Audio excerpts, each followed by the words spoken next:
Vamos, les amis, vamos. C'est ça, c'est ça, c'est ça, c'est ça. Voilà. Le Barça se qualifie en finale de la Copa del Rey. Je ne sais pas vous, mais ça me rappelle une saison de Barça et c'était le même scénario avec l'Atlético Madrid. Je ne sais pas si vous vous souvenez, la saison 2013-2014, où l'Atlético nous avait tout retiré. Et cette saison, nous-mêmes, nous sommes venus en mode bandit et on leur a tout retiré. On les a éliminés de toutes les compétitions possibles. Et oui, souvenez-vous, en 2013-2014, Super Coupe d'Espagne, bon, on la gagne. Pourquoi? Parce qu'il y avait le but à l'extérieur qui comptait. 1-1, au match retour 0-0. Le 1-1, c'était un but de Neymar. Maintenant, on arrive en Liga. Le premier match de Liga, 0-0. Je ne sais pas si vous vous souvenez, 0-0. Après, on arrive en Ligue des Champions. Match aller, 1-1, en quart de finale de Ligue des Champions. Et au match retour, l'Atlético nous gagne 1-0 et se qualifie en demi-finale. Ils nous ont éliminés, ils nous ont quitté la Ligue des Champions. Maintenant, dernière journée de Liga, on est en train de mener, but de David Villa. Et à la dernière minute, il y a même un but de Messi qui a été refusé. Et à la dernière minute, cabeçazo de Godin, 1-1. Et le Barça perd la Liga à cause de ce but-là. L'Atlético nous avait tout enlevé. Et cette saison, on leur a fait la même chose. En 2016, ils nous avaient fait la même chose aussi, en Ligue des Champions. Mais voilà, on s'est vengé de la plus douce des manières. En Liga, ils ont pris un 4-2, on les a distancés. Ils sont maintenant à 9 points. Maintenant, on les bat aussi en Copa. Bon, certes, ce match, on va en parler tout à l'heure, même si, voilà, le Barça a été supérieur. Hein. Ça, il faut l'avouer, sur les deux matchs, le Barça a été supérieur. C'était juste des manques de concentration, surtout au match aller. Sinon, le Barça gagnait. En Liga, la dernière fois, on les rosse 4-2 et rien ne se passe. Alors, le Barça file en finale et on aura un classico contre le Real Madrid. Et c'est ce que je disais hier dans mon débrief. Je préfère une finale contre le Real Madrid qu'une finale, voilà, Real Madrid-Atlético ou Barça-Real Sociedad. Donc, le scénario, il est absolument parfait. Pourquoi? Parce que peut-être que le triplé va se jouer sur ce match. On ne sait jamais. En Liga aussi, on ne sait pas ce qui va se passer. Alors, dès l'entame du match, moi, quand j'ai vu le 11 de départ, les deux 11, je me suis dit, mais à quoi joue Cholo?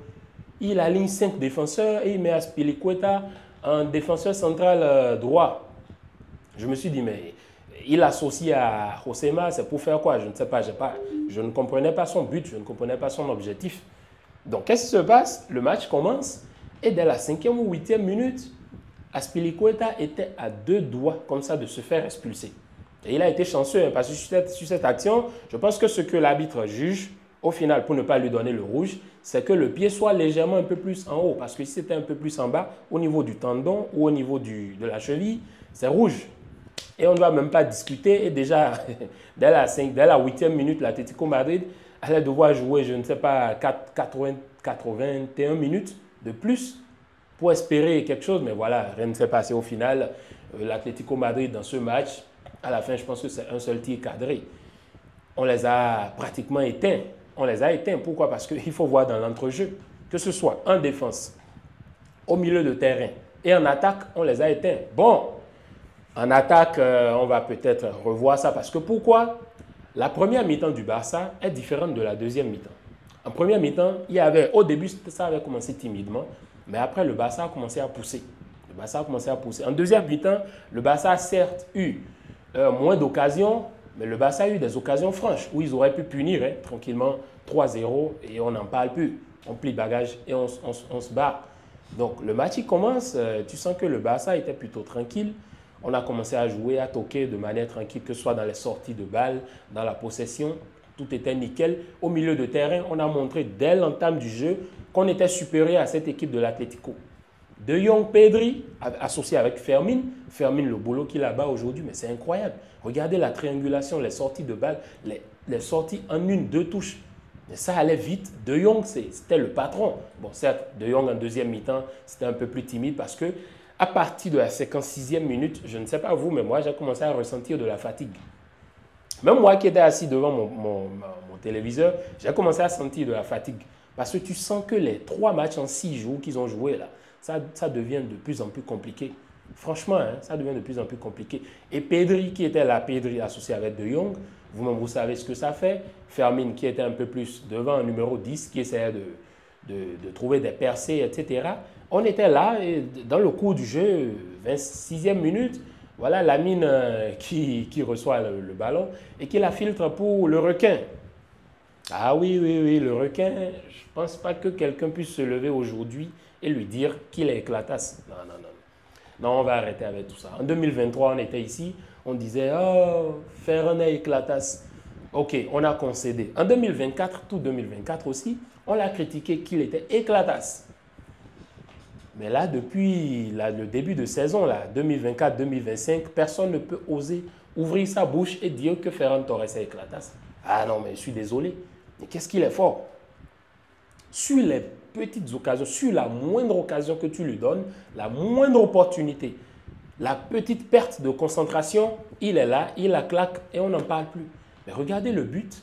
La passe, d'abord la passe décisive, elle est incroyable. Mais regardez même dans la gestuelle, la détente, la manière dont il va la chercher. Hein. Du bout de la pointe des pieds, l'attaque et il la met. Non, mais franchement, beau but là. Monceau ne pouvait rien faire. Une défense totalement à la ramasse sur ce point. Ils n'ont pas pu suivre. Et en parlant de défense qui a souffert, la défense de l'Atlético Madrid a vraiment souffert aujourd'hui avec le match que Lamine Yamal te fait. Lamine, mais qu'est-ce qu'il est? Il est débordant d'énergie. Mais il fatigue toutes les défenses. Regardez Reinildo. Il a lu l'heure. Giuliano Simeone aussi, il n'y était pas. Josema aussi a souffert. C'était catastrophique. Le Normand aussi qui était perdu. Il les a tous pris pour ses enfants. Il les a malmenés comme si de rien n'était. Rafinha qui, au début de match, avait commencé à fatiguer Azpilicueta, mais à un moment donné, bon, ça s'est calmé, après c'était devenu timide. J'ai remarqué quand même qu'entre Rafinha et Lamine Yamal, il y a un petit souci. Parce qu'à un moment donné, Rafinha, il y avait une séquence de jeu où Rafinha devait la donner à Lamine. Il ne la donne pas à Lamine, il rage. Mais sur une autre occasion aussi dans le jeu, je crois à la 75e minute, extérieur de Rafinha pour Lamine. Lamine qui poursuit, qui fait la contre-attaque, une contre-attaque 3 contre 2. Mais Lamine ne la donne pas à Rafinha. Et c'est là, moi, je ne comprends pas. Je ne comprends pas ça. Et c'est un truc qu'il faut commencer par corriger. Parce que Lamine, parfois, il veut se la jouer un peu perso. Et ce n'est pas bien pour l'équipe. Parce qu'il faut prioriser l'équipe avant tout. Donc Ferran qui fait un bon match, surtout dans le sacrifice. Après, vous avez Lewandowski qui entre aussi, qui commence à peser beaucoup dans la défense. Mais le problème de Lewandowski, c'est un peu dans le mouvement. Bon. Tu ne vas pas forcer un vieux de 36 ans à faire certains mouvements. Non, ce n'est plus le Lewandowski des 25 ans, ça, il ne faut pas se le cacher. Après, de l'autre côté, vous avez Baldé qui fait aussi un bon match. Baldé, surtout dans les percées.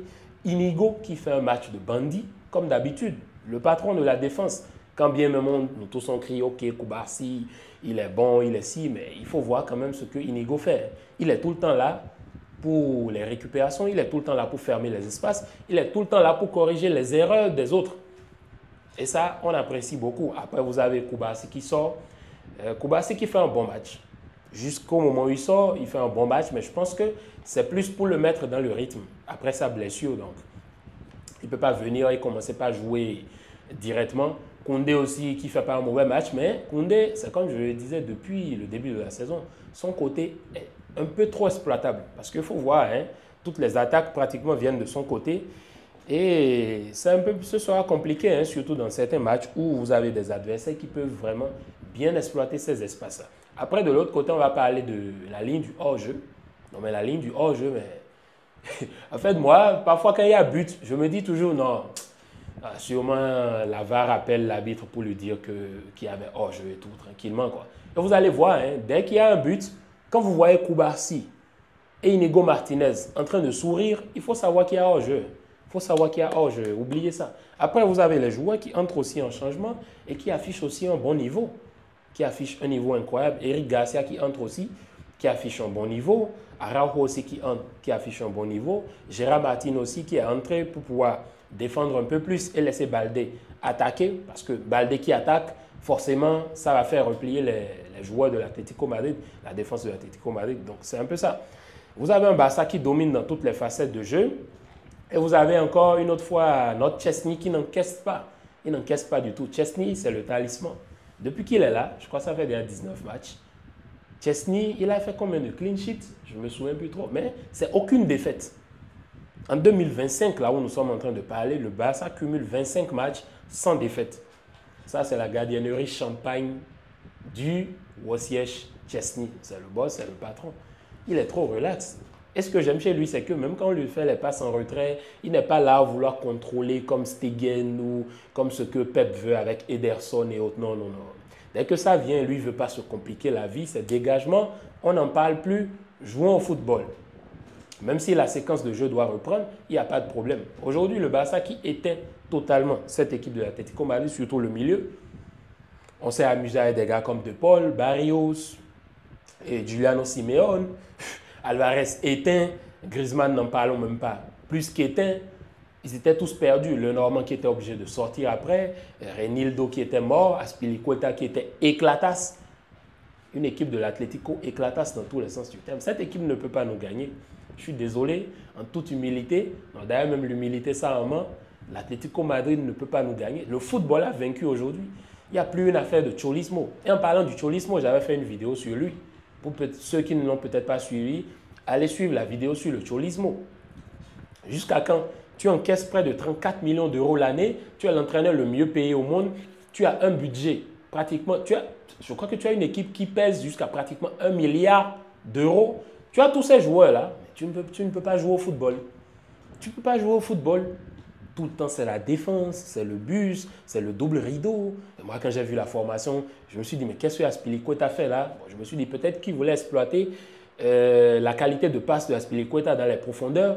Mais voilà, Azpilicueta, il n'est plus dans ses beaux jours. Hein? Ce n'est plus l'Azpilicueta du Chelsea, ce n'est plus l'Azpilicueta d'avant, ce n'est plus le même. Donc, forcément, c'est un peu plus compliqué. Donc, le Barça, qui éteint le cholismo une nouvelle fois encore, c'est saison blanche pour eux. Et c'est nous qui nous sommes chargés de terminer leur saison pour eux. Parce que voilà, ça suffit.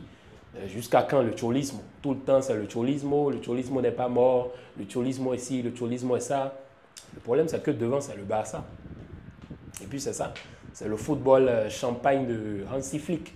Et puis voilà, bref, même si aujourd'hui, on n'a pas, c'était éclatasse, hein, surtout la deuxième mi-temps, c'est pas comme si on a joué un si grand football, mais on a joué comme des bandits.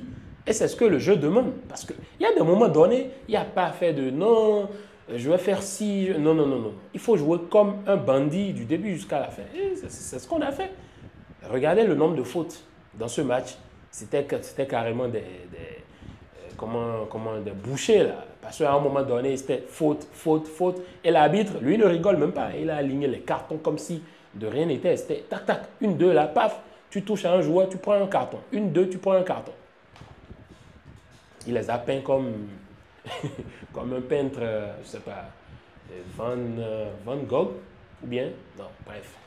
Ce qui est sûr, n'oubliez pas de me dire dans les commentaires ce que vous avez pensé de ce match, vos tops, vos flops, la note des joueurs, etc. Le Barça en finale, on aura un classico le 26 avril et on sera là. On va voir ce que ça va donner.